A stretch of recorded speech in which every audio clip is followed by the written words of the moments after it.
राधे मेरी स्वामिनी, मैं राधे को दास। राधे मेरी स्वामिनी,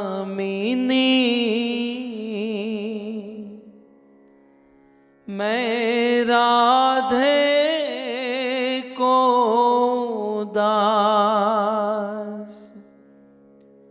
जन्म जन्म मोहे दीजियो,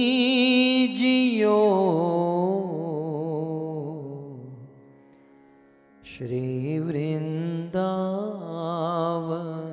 वास, श्री वृंदावन वास। राधा तू बड़ भागिनी,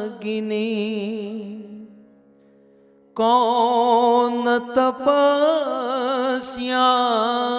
कीन, तीनों लोक के नाथ है, सो तेरो आधीन, सो तेरो आधीन।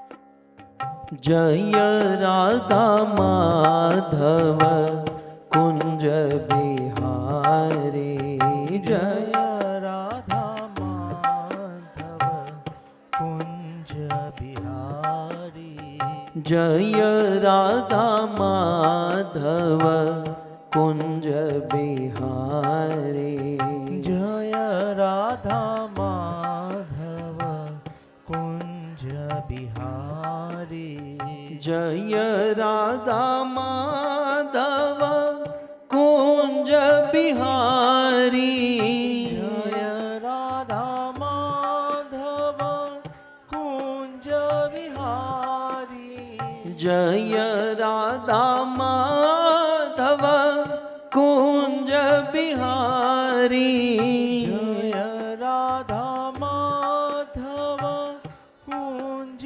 बिहारी। गोपी जन वल्लभ गिरिवर धारी,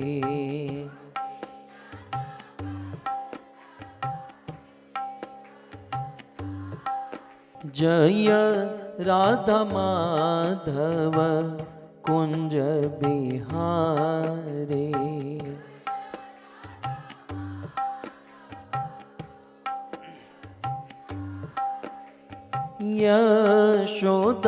यशोदानंदन ब्रज जन रंजन, यशोदानंदन व्रज जन रंजन, यशोदानंदन ब्रज जन रंजन, यशोदानंदन व्रज जन रंजन, यशोदानंदन ब्रज जन रंजन, यशोदानंदन व्रज जन रंजन, यमुना तीर वनचारी, यमुना तीर वनचारी, जय राधा माधव कुंज बिहारी, जय राधा माधव कुंज बिहारी, भज गोविंद गोविंद गोपाला, भज गोविंद गोविंद गोपाला, भज गोविंद गोविंद गोपाला, भज गोविंद गोविंद भज मुरली मनोहर नंदलाला मुरली मनोहर नंदलाला भज मुरली मनोहर नंदलाला मुरली मनोहर नंदलाला भज गोविंद गोविंद गोपाला भज गोविंद गोविंद गोपाला भज गोविंद गोविंद गोपाला भज गोविंद गोपाला हरे कृष्णा कृष्णा कृष्णा हरे हरे हरे राम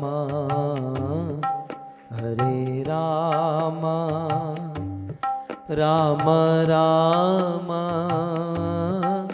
हरे हरे हरे कृष्णा कृष्णा कृष्णा कृष्णा हरे हरे ओ हरे राम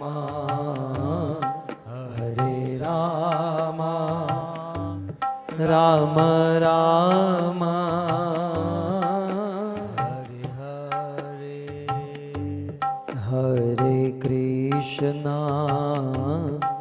हरे कृष्णा कृष्णा कृष्णा हरे हरे हरे राम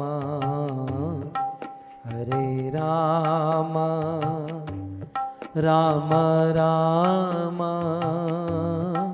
हरे हरे हरे कृष्णा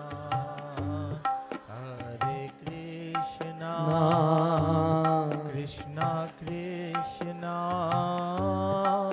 हरे हरे ओ हरे राम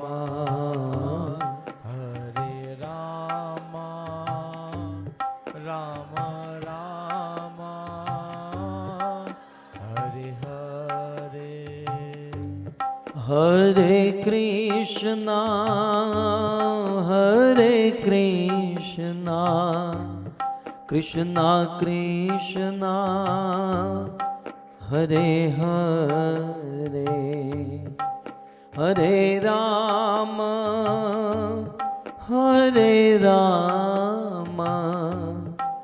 राम राम हरे हरे हरे कृष्णा गाइए प्रेम से Hare Krishna everybody chant holy name Krishna Krishna Hare Hare Hare Ram Hare Ram Ram Hare Hare Hare Krishna Krishna Krishna Hare Hare Hare Ram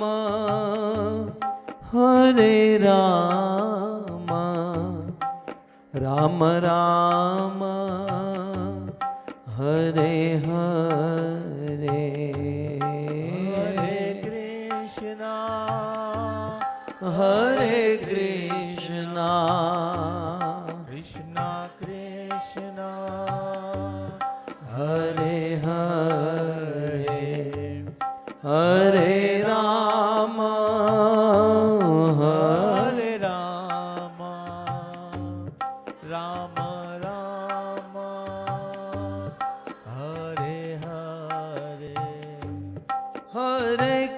Krishna Hare Krishna Krishna Krishna Hare Hare Hare Ram Ram Ram Hare Hare Hare Krishna Hare Krishna गाइए कृष्णा कृष्णा हरे हरे हरे राम राम राम हरे हरे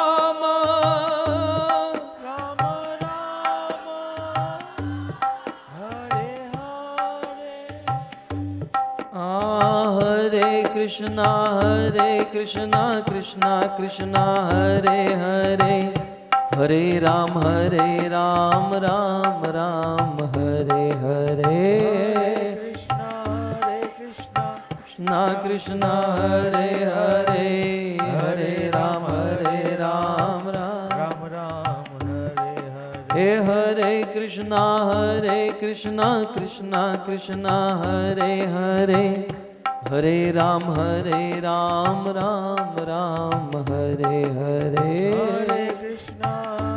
कृष्णा कृष्णा कृष्णा हरे हरे हरे राम राम राम हरे हरे राधा श्याम सुंदर राधा श्याम सुंदर राधा श्याम सुंदर राधे राधा श्याम सुंदर राधा श्याम सुंदर राधा श्याम सुंदर राधे जगन्नाथ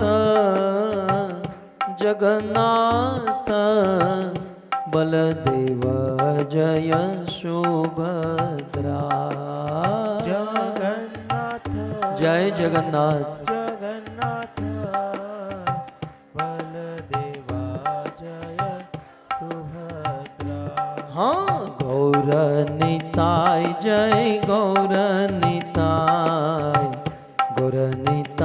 जय गौर निताय गौरानिताय जय जय शशि गौर निताय गौरानिताय जय गौरानिताय प्रभुपाद प्रभुपाद प्रभुपाद हर्षिल प्रभुपाद प्रभुपाद प्रभुपाद प्रभुपाद चिल प्रभुपाद जय जय प्रभुपाद प्रभुपाद प्रभुपाद प्रभुपाद जय जय प्रभुपाद प्रभुपाद प्रभुपाद जय प्रभुपाद निताय गौर हरि बोल हरि बोल हरि बोल हरि बोल निताय गौर हरि बोल हरि बोल हरि बोल गौर हरि बोल युग धर्म हरिनाम संकीर्तन की ग्रंथराज श्रीमद् भागवतम महापुराण की शिल प्रभुपाद की निताई गौर प्रेमानंद हरि बोल ओम नमो भगवते वासुदेवाय बोलिए ओम भगवते वासुदेवाय ओम नमो भगवते वासुदेवाय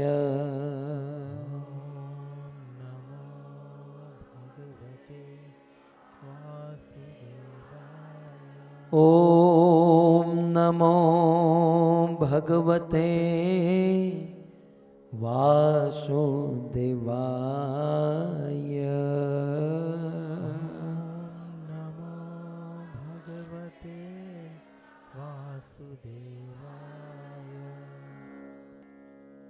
नमः ओम विष्णुपादाय,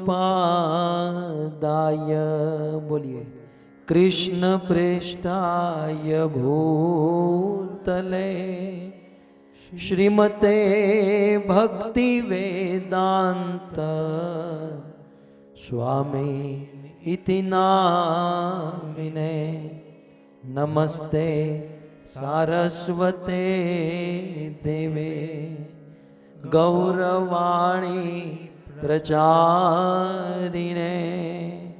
निर्विशेष शून्यवादी पाश्चात्य देशतारिणे,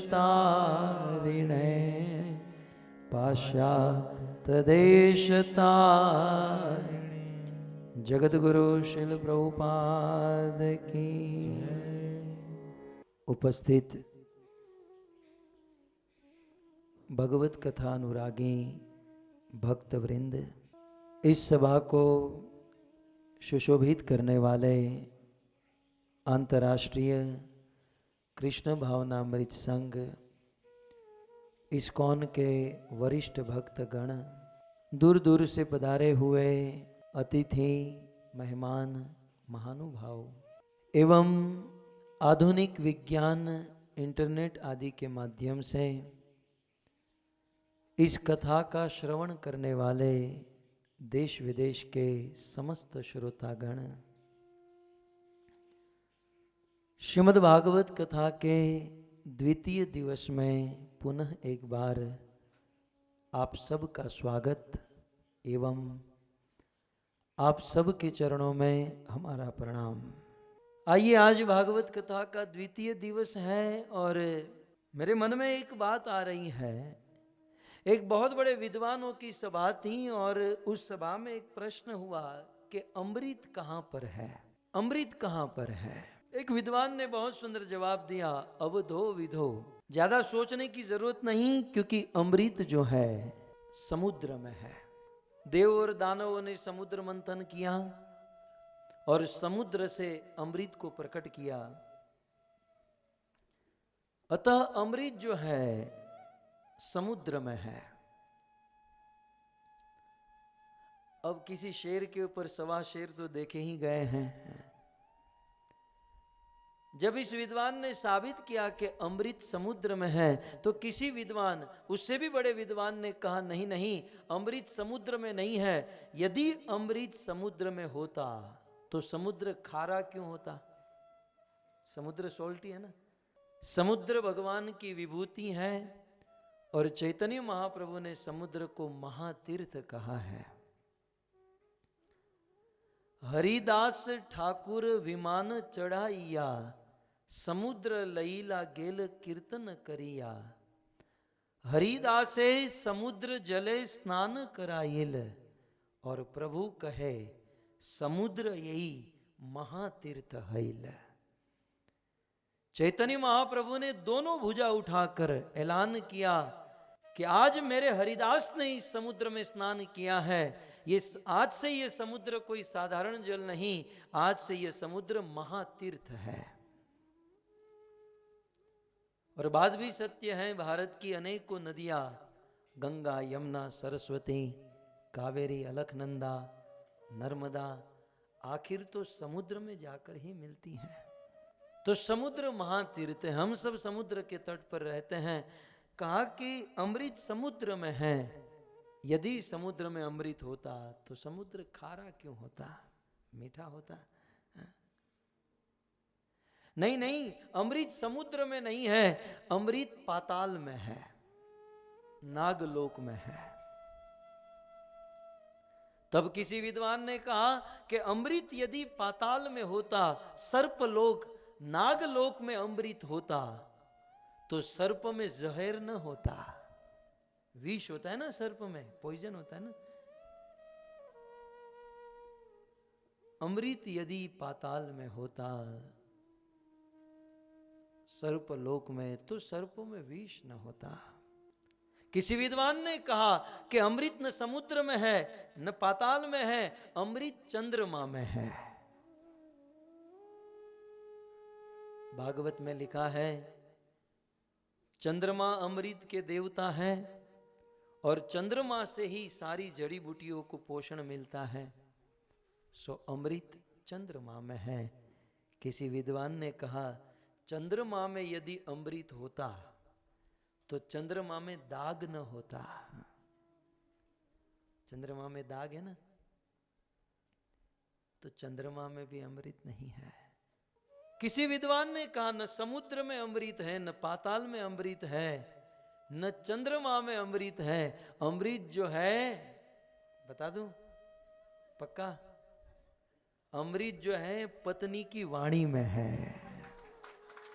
ले, ये पार्ट ने ताली बजाई, यहां से किसी ने नहीं बजाई। शास्त्र के उस श्लोक में लिखा है कि भार्या पत्नी की वाणी में अमृत है। पत्नी की वाणी में अमृत है, ये मैं भी मानता हूं, लेकिन शादी के केवल 6 महीना 1 साल तक।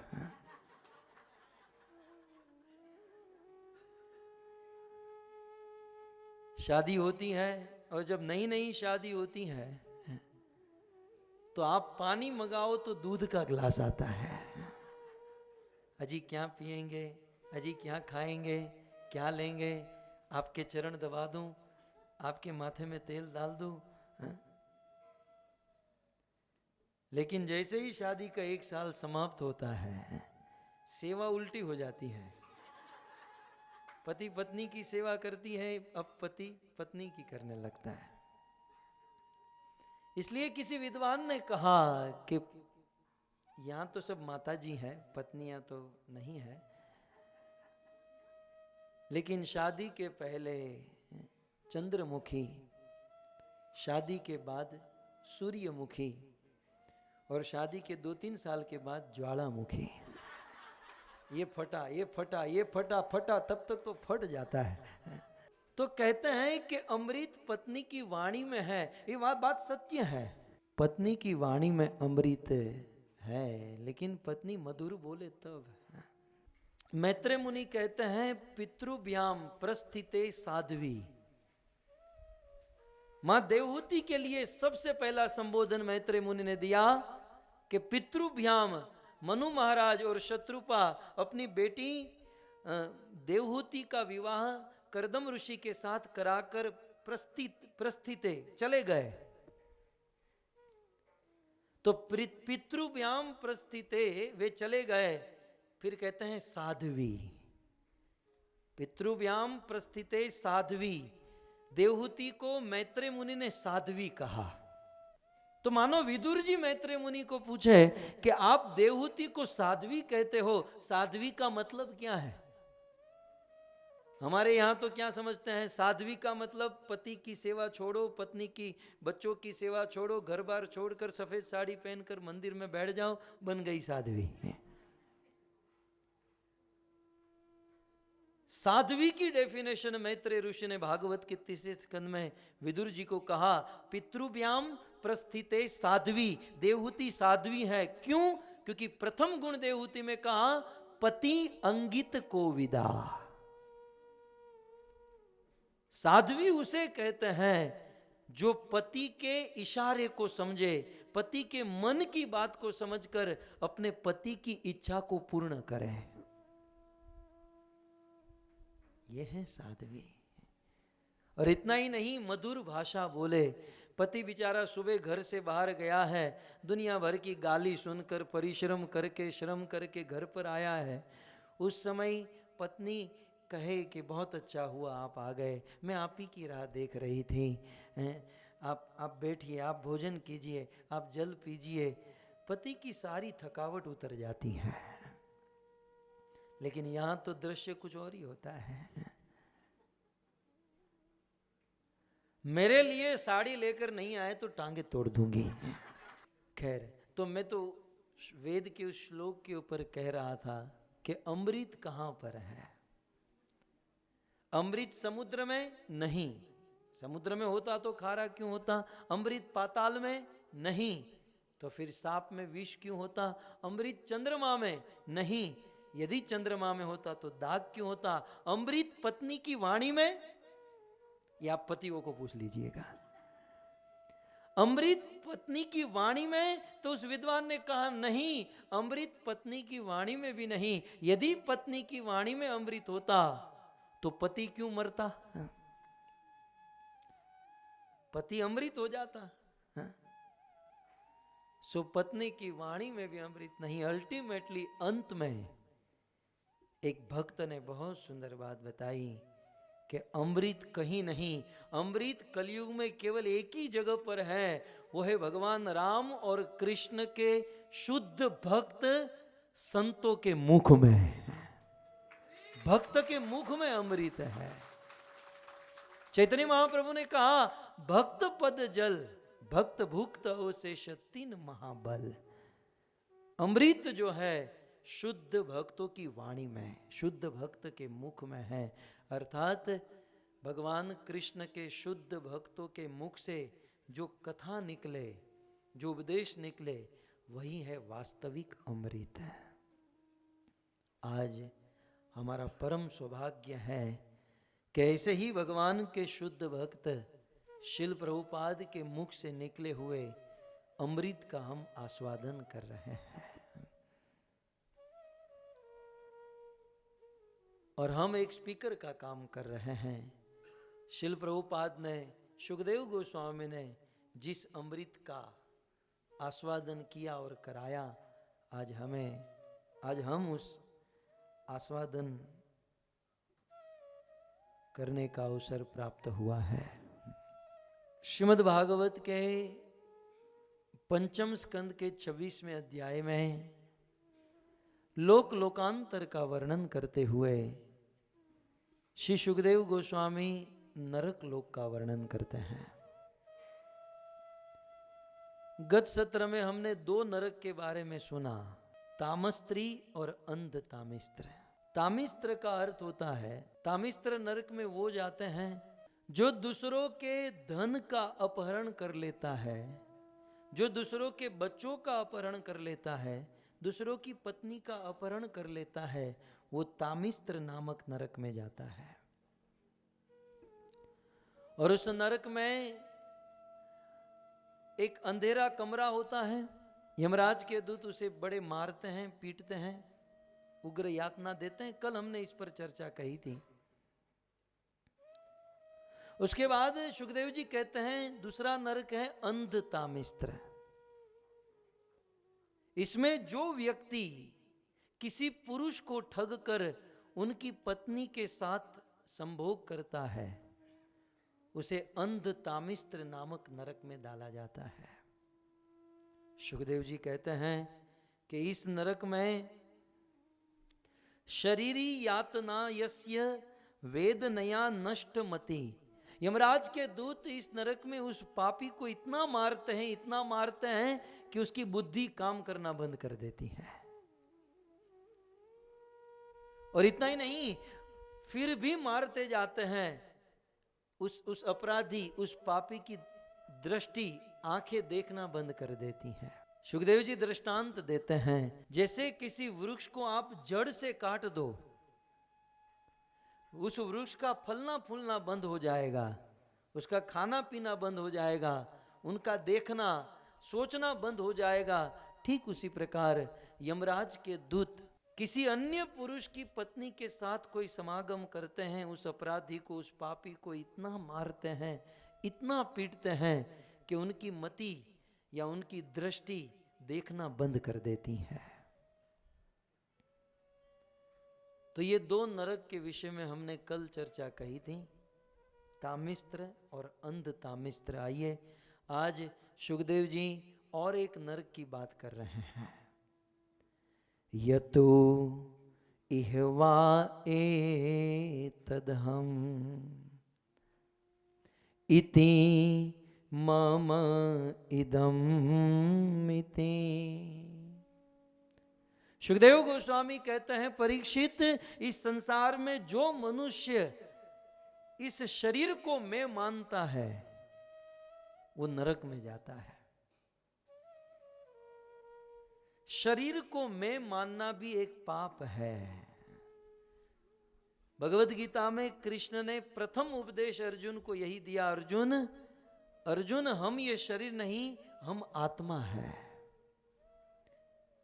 शिल प्रभुपाद ने बड़ी भली भांति रूप से समझाया, we are not a body, we are a soul. हम ये शरीर नहीं, आत्मा है। लेकिन अज्ञान के कारण, माया के कारण आत्मा को, हमारी वास्तविक पहचान को भूल जाते हैं और शरीर को ही मैं मानने लगते हैं। और जब शरीर को मैं मानते ना, तब शरीर से जो जुड़े हुए हैं उनके प्रति राग, उनके प्रति प्रेम, और शरीर से जो जुड़े हुए नहीं हैं उनके प्रति द्वेष उत्पन्न होता है। मेरे शरीर से जो रिलेटेड है वो मेरा है, बाकी के सब पराये हैं। और राग और द्वेष की भावना उत्पन्न होती है और जीवन में जो समता होती है वो समता चली जाती है। श्रीमद् भागवत में भगवान ऋषभ देव जब अपने पुत्रों को उपदेश दे रहे थे, नायम देहो देह भाजान्द्रि लोके कष्टान कामान अर्हते विट भुजामिये तपो दिव्यम पुत्र कायेन सत्वम शुद्धेत्यस्मात् ब्रह्म सौख्यम त्वनंतम। भगवान ऋषभ देव ने उस ब्रह्मावर्त देश में अपने भरत आदि पुत्र को उपदेश देते हुए कहा कि ये मनुष्य जीवन भोग भोगने के लिए नहीं मिला, ये मनुष्य जीवन दिव्य तप करने के लिए मिला है, और वह तपस्या भगवान विष्णु के लिए, कृष्ण के लिए होनी चाहिए।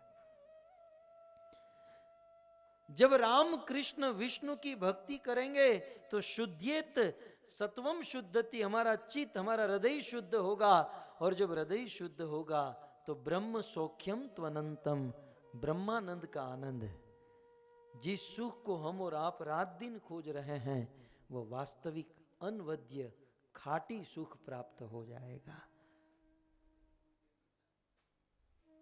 लेकिन वह सुख कब मिलेगा? जब हम भक्ति करेंगे।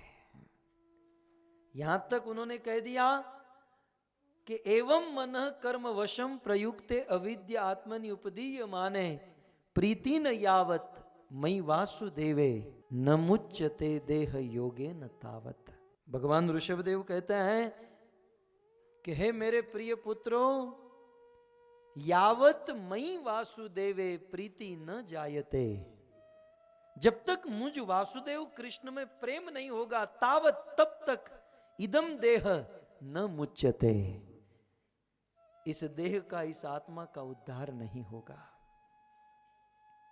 मुझे जो आपसे कहना है, अब जो बात आ रही है, तब भरत आदि भगवान ऋषभदेव के पुत्र ने कहा तो पिताजी भक्ति कैसे मिलेगी? और एक बात यह भी समझ लीजिए, भक्ति भगवान से भी नहीं मिलती है।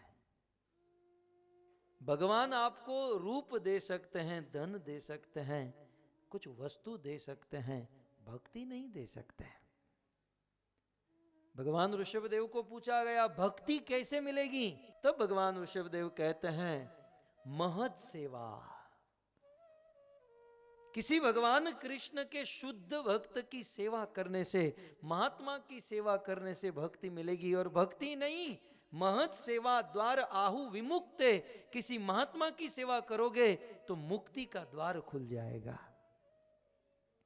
और तमो द्वारम योषिता संगी संगम, और किसी स्त्री की संगति करोगे तो नरक का द्वार खुल जाएगा। अब बोलो हरि बोल।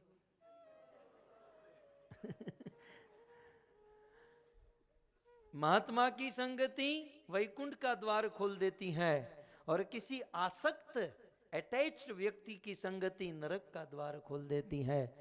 तब भगवान ऋषभदेव के पुत्रों ने कहा तो पिताजी ये बताइए महात्मा किसे कहते हैं? साधु किसे कहते हैं? संत किसे कहते हैं? ये कलयुग में सबसे बड़ा प्रश्न है, जो प्रश्न सतयुग में पूछा गया था। संत किसे कहते हैं? क्योंकि आज इस कलयुग में डॉक्टर को पहचानना आसान है, सफेद कोट, डिग्री, एमबीबीएस, ये वो समझ में आ जाता है। पुलिस को पहचानना आसान है, पुलिस की वर्दी पहनकर घूमते हैं, हाथ में गन आदि होता है पुलिस।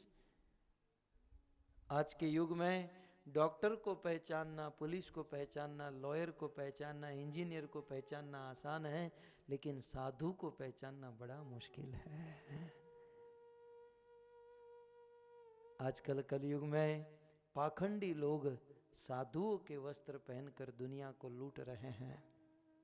समझ में नहीं आता कौन सही साधु कौन गलत साधु।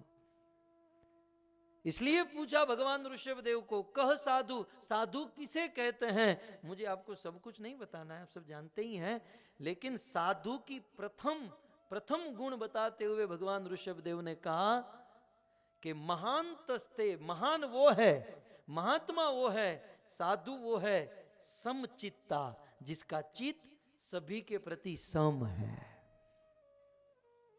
वैसे तो बहुत सारे गुण बताए, महान तस्ते, समचित्ता, प्रशांता, सुमन्यव, सुहद, साधु वो ये, लेकिन हमें जिस पर चर्चा करनी है, महात्मा का, साधु का सबसे पहला गुण है समचित्ता। जिसका मन, जिसकी बुद्धि, जिसका हृदय, जिसका चित्त सभी जीवों के प्रति सम है। हम अपने आप को साधु मानते हैं तो पूछिए अपने आप को, क्या हम सम है? यहां से हम निकलेंगे, कोई पूछेगा who are you? I am a devotee, I am senior devotee. यदि हम डिवोटी है तो अपने आप को पूछिए, क्या हमारे अंदर समता है? जब प्रसाद की सर्विस करते हैं तो आधा चम्मच खीर देते हैं, और जब अपनी कोई आ गई 3 चम्मच, हरे कृष्ण हरे कृष्ण हरे कृष्ण। क्यों भाई? वो बेचारा मांग रहा था, उसका पेट देखो, वो 5 चम्मच खाने वाला बंदा था, उसको आधा चम्मच देते, केवल सुंघाते हैं, टच करते हैं। और ये कोई आ गई तो उसको 3 चम्मच। क्यों? क्योंकि वो पराया है, ये मेरा है। हम लोग डिवोटी बन गए, गले में कंठी, भाल में तिलक, शिखा, धोती, कुर्ते, सब कुछ, लेकिन चित्त भक्त नहीं बना हमारा। हम तो क्या है ना, बाहर से नाटक कर रहे हैं। कभी कभी मैं सोचता हूँ यार, नाटक कर रहा हूं तो इतना कुछ हो रहा है, जिस दिन ओरिजिनल भक्ति करूंगा उस दिन तो तोड़ डालूंगा सब कुछ है? उस दिन तो क्या हो जाएगा है? हम लोग नाटक कर रहे हैं तो इतना आनंद ले रहे हैं। तो भक्तों, साधु का प्रथम गुण होता है कि साधु सम होता है। हमारे मुंबई में हमें रोज अनुभव, इष्टदेव प्रभु रोज हमको एक्सपीरियंस होता था। जब हम डायमंड मार्केट में जाते थे, बोरीवली से चनी रोड मुंबई की लोकल ट्रेन में बैठकर जाना पड़ता था। 1 घंटा जाना 1 घंटा आना। तो आपको भी शायद अनुभव होगा कि मुंबई की लोकल ट्रेन में 3 लोग सामने, 3 लोग उसके सामने, 6 लोग बैठ सकते हैं, 3-3 चेयर होती है। और फिर जब कृपा होती है तो और एक आदमी बैठ सकता है, 4-4 लोग बैठ सकते हैं।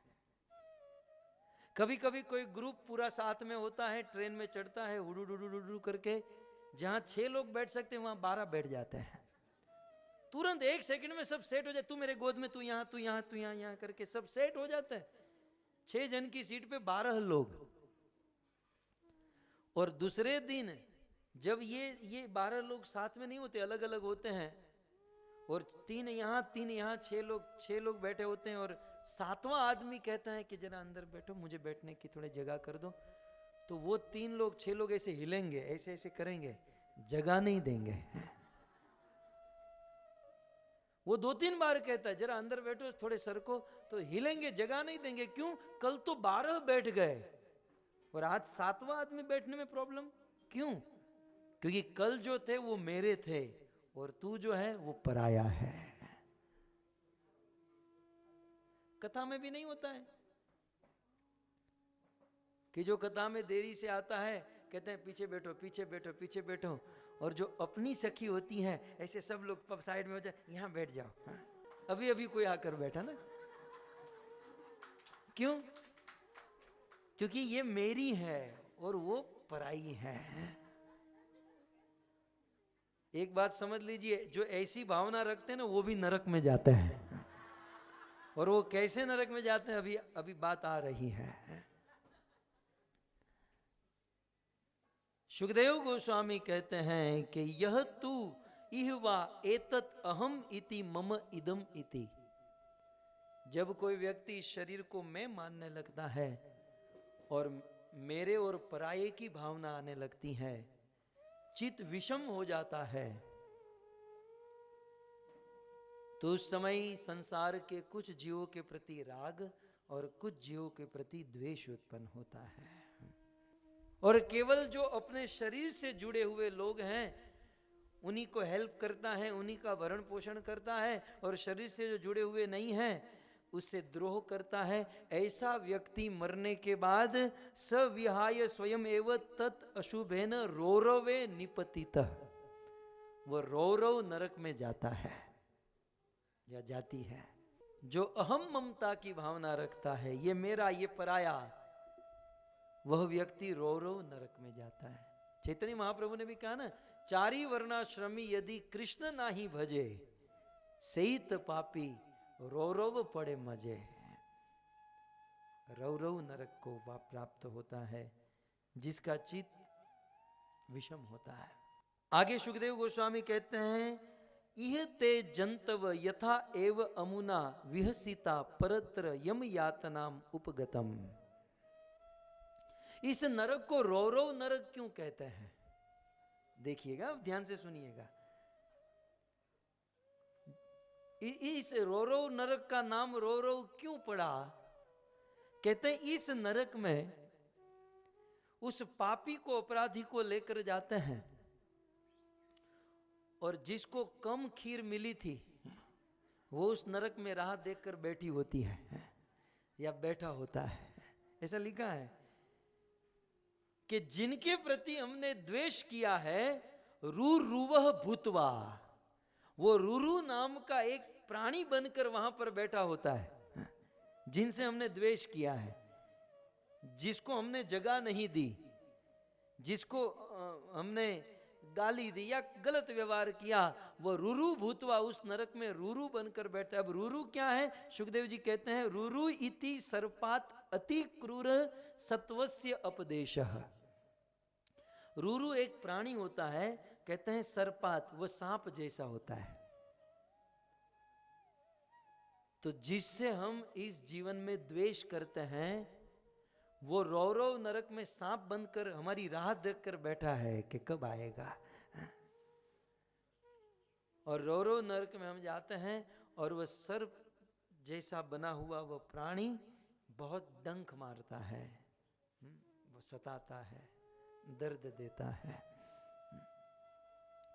तो इस प्रकार जिसका चित्त सम नहीं, जो विषम है और जो राग द्वेष रखता है, वह रौरव नरक में जाता है।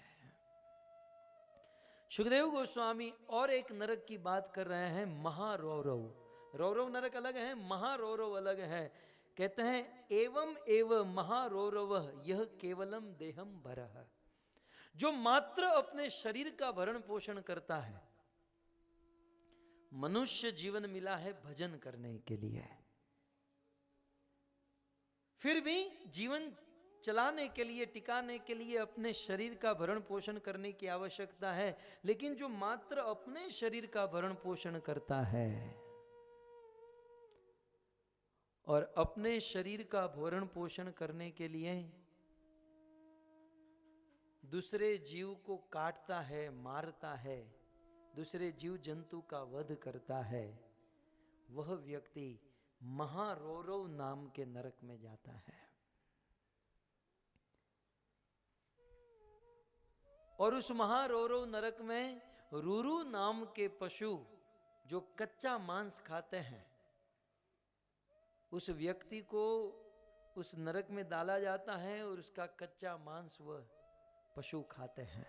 आपके मन में प्रश्न होता होगा कि जब कोई व्यक्ति नरक में जाता है और उसे दंड दिया जाता है, ये रुरु नाम के पशु उसे काटते हैं, नोचते हैं, मारते हैं, तो वो मर नहीं जाता होगा? नहीं। नरक में यमराज जी जीवों को एक विशेष शरीर प्रदान करते हैं जिसे कहते हैं यातना शरीर। इस शरीर में दर्द होता है, कष्ट होता है। आज आप किसी कोई मारे और जितना कष्ट हो, उसे यातना शरीर में हजारों गुना अधिक कष्ट होता है, लेकिन वह शरीर मरता नहीं है। वो स्पेशल दुख, दर्द, दंड देने के लिए शरीर बनाया जाता है। तो मात्र अपने शरीर का भरण पोषण करने के लिए दूसरे जीव को का वध किया है, वो महारोरो नरक में जाता है। अब आगे कहते हैं, तो महारोरो में तो केवल पशु का वध करने वाला, लेकिन पशुओं को मारकर काटकर जो खाता है वो किस नरक में जाता है? बहुत सुंदर बात। अब स्पेशल थाईलैंड वालों के लिए ये नरक बना है, लिखा है इसमें, स्पेशल फतिया वालों के लिए। देखिएगा, आप एक एक शब्द सुनिएगा। यह तू उग्र इह, सबसे पहले तो क्लियर कर दिया सुखदेव जी ने कि यह काम वही करेगा जो मनुष्य क्रूर स्वभाव का होगा। सज्जन आदमी ये नहीं कर सकता है। जिसका हृदय क्रूर है कंस की तरह, जो निर्दयी है, जिसका दिल है ही नहीं, तो यह तो उग्र, यह उग्र स्वभाव वाला तामसिक निर्दयी आदमी पशुन वा पक्षिण, पशु को या पक्षी को, पशुन वा पक्षी, पशु को या पक्षी को प्राणतः उपरंधति, पशु या पक्षी को जीवित रांधता है। रांधता समझते ना, पकाता है। किसी पशु पक्षी को जीवित ही पकाता है, उस हृदयहीन। सुखदेव जी बड़ा क्रोध करते हुए प्रवचन कर रहे हैं कि पशु पक्षी को जीवित पकाने वाला, जीवित रांधने वाला। आपके थाईलैंड में ना सी फूड मिलता है, उस केकड़े फेफड़े को पानी में जीवित रखते हैं और आप ऐसा चॉइस करोगे ये वाला केकड़ा, उसे जीवित उठाकर गरम गरम पानी में तेल में फ्राई करते हैं। सुखदेव गोस्वामी कहते हैं जो क्रूर स्वभाव का है वही ऐसा कार्य करता है। और जो व्यक्ति इस प्रकार से जीवित पशु पक्षी को मारकर काटकर पकाता है, खाता है, पुरुषादे अपि, सुखदेव जी हद हो गई। सुखदेव जी का दिमाग इतना ये हो गया, आउट हो गया, बोले वो राक्षस से भी गया गुजरा है। जो जो जीवित पशु पक्षी को फ्राई करके खाते हैं उससे अच्छे असुर हैं, राक्षस उससे अच्छे हैं।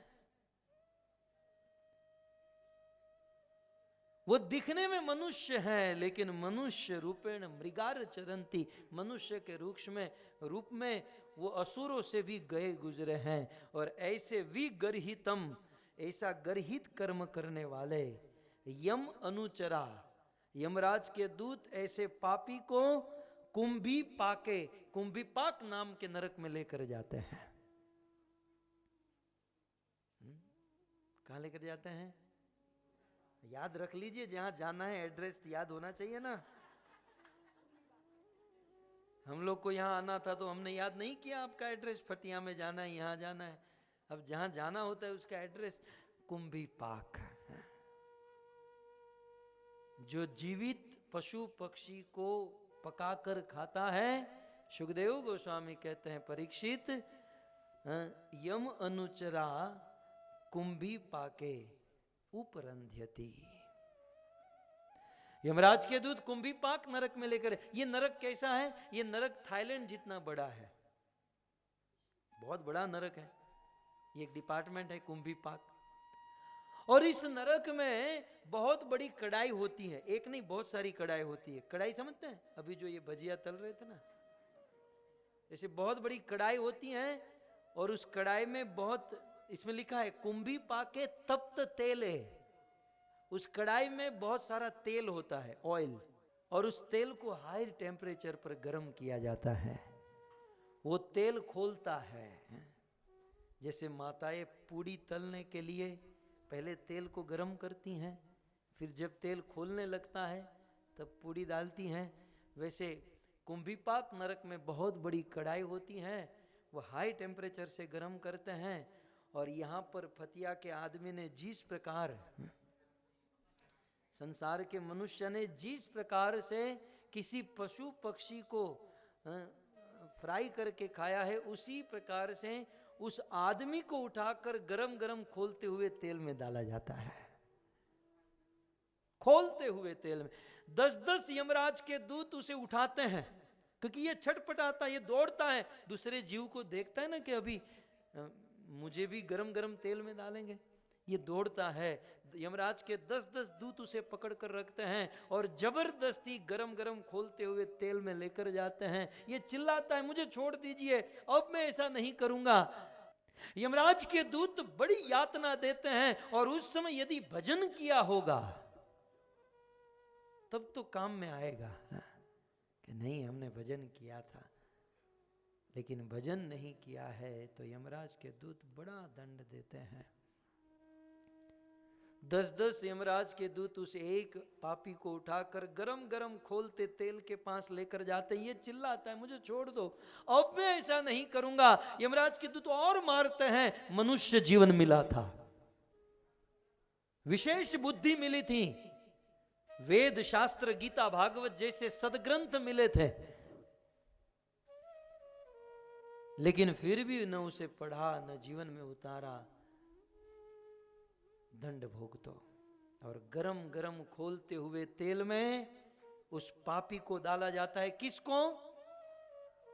जो सी फूड खाता है उसको, है थाईलैंड का, मतलब जो पशु पक्षी को जो पका कर खाता है, में गरम गरम तेल में खोलते हुए तेल में उसे डालते, वो चिल्लाता है, उसका खून निकलता है, पस निकलता है और कुछ देर तक चिल्लाता है। और चिल्लाकर, जैसे आप लोग पूड़ी तलते हो ना तेल में, और पूड़ी जब फूल जाती है और जब ऊपर आ जाती है तो फिर उसमें वो जारा डालते हो, ऐसे ऐसे करके नितारते हो ना, ऐसे सारा तेल। आप तो अच्छे हो, हमारे गुजराती मारवाड़ी तो बिल्कुल सारा एकदम तेल उतार देते हैं और जो थोड़ा बहुत बचता है वो ऐसे हाथ पे लगा देते हैं, और थोड़ा बचा सिर पर, और भी बचा थोड़े मूंछ पर, ऐसे ऐसे करके। लेकिन उतार के फिर उसे नीचे पूरी को बाजू में रख देते हैं। वैसे इस आदमी को मूर्छित हो जाता है, उसे अंदर से निकालकर यमराज के दूत बाजू में नीचे रख देते हैं। 1-2 घंटे के बाद वो 10 यमदूत ऐसे बैठे होते हैं, कब इसको होश आएगा। 1-2 घंटे के बाद उसे होश आता है, फिर से 10 यमदूत खड़े होते हैं, उसे इतना पीटते हैं, इतना मारते हैं और फिर से उठाकर उस गरम गरम बड़ी कढ़ाई है, खोलते हुए तेल में लेकर जाते हैं। ये चिल्लाता है, मना करता है, फिर से तेल में डालते हैं, फिर से मूर्छित हो जाता है, उठाकर नितार कर उसे रख देते हैं। आप कहोगे कि भाई कितनी बार उसको तेल में डालेंगे? सुखदेव गोस्वामी कहते हैं कि जितनी बार पशु पक्षी को रांध कर खाया है, into 1000 टाइम, जितनी बार हमने नॉनवेज खाया है, मांस खाया है, into 1000 टाइम इस गरम गरम खोलते तेल में उस जीव को डालकर दंडित किया जाता है। सो कुंभी पाक नरक।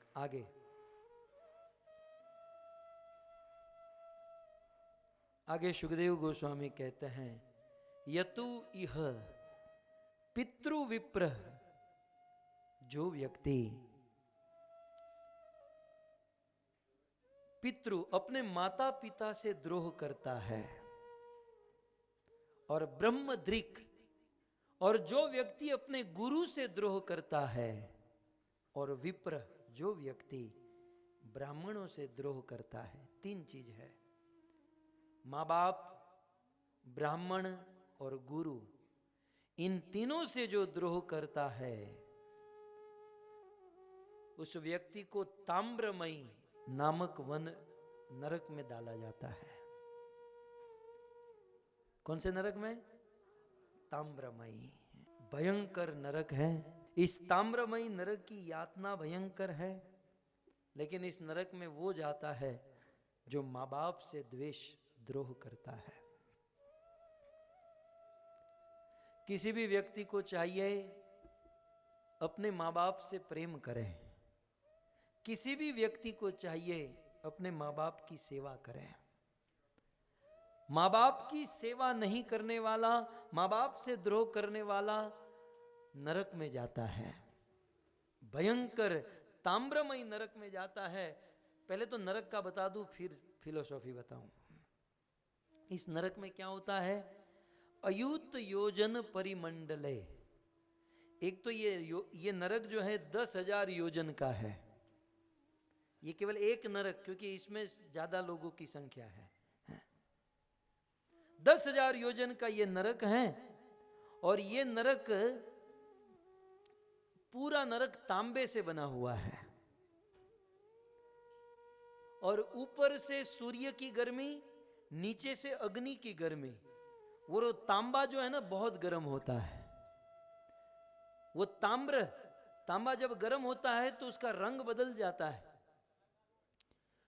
माँ बाप से द्रोह करने वाला, ब्राह्मण से द्रोह करने वाला, गुरु से द्रोह करने वाला इस ताम्रमय 10,000 योजन के बने हुए तांबे की भूमि के ऊपर उसे डाला जाता है। ऊपर से सूर्य की गर्मी, नीचे से भूमि की गर्मी। और वो आदमी छटपटाता है, न चैन से बैठ सकता है, न सो सकता है, न दौड़ सकता है। कभी दौड़ता है, कभी बैठता है, कभी सोता है, लेकिन कुछ चैन से नहीं कर सकता, क्योंकि तप्त होता है सूर्य, तप्त होता है ताम्र। भयंकर यातना दी जाती है जो व्यक्ति अपने माँ बाप से द्रोह करता है। एक बात समझ लीजिए, हम लोग कितने भी बड़े डिवोटी हैं, हम लोग कितने भी बड़े भक्त हैं, माँ बाप से द्रोह कभी नहीं किया जा सकता, कभी नहीं। जिस माँ ने 9 महीने तक हमें गर्भ में रखा, जिस माँ ने असह्य वेदना सहन करके हमें जन्म दिया, जिस बाप ने उंगली पकड़कर चलना सिखाया, जिस पिता ने हमको पढ़ाया लिखाया, समाज में खड़े रहने लायक हमको बनाया, उस माँ बाप से द्रोह करके हम चाहे कि हम सक्सेस हो जाएंगे, ये कभी हो नहीं सकता। हालांकि शास्त्र में लिखा है कि भजन करने वाला देवर्षि भूताप्त निणाम पितृणाम, किसी के ऋण में नहीं रहता। लेकिन कैसा भजन, कैसी भक्ति? सर्वात्मनाय शरणम शरणयम, पूर्ण रूप से भजन जो करता है उनके लिए ये बात है। हमारा कोई पूर्ण भजन नहीं है। तो जब तक भजन पूर्ण नहीं होता, हम शुद्ध भक्त नहीं बनते, तब तक माँ बाप की सेवा अनिवार्य। मैं तो कहूं शुद्ध भक्त बनने के बाद भी माँ बाप की सेवा अनिवार्य है। माँ बाप से कभी द्रोह नहीं करना चाहिए, कभी नहीं।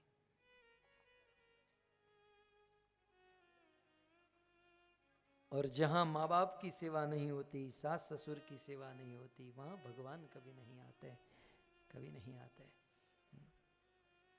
मैं आपको कितने इतिहास सुनाऊं।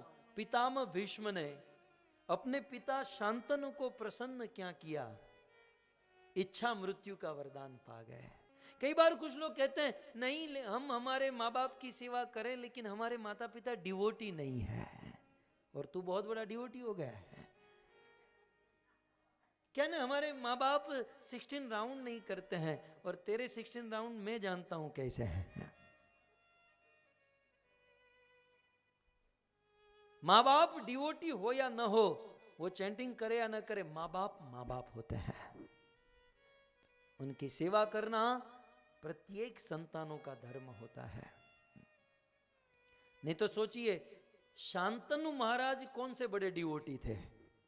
मुझे बताइए, शांतनु महाराज कौन से बड़े डिवोटी थे?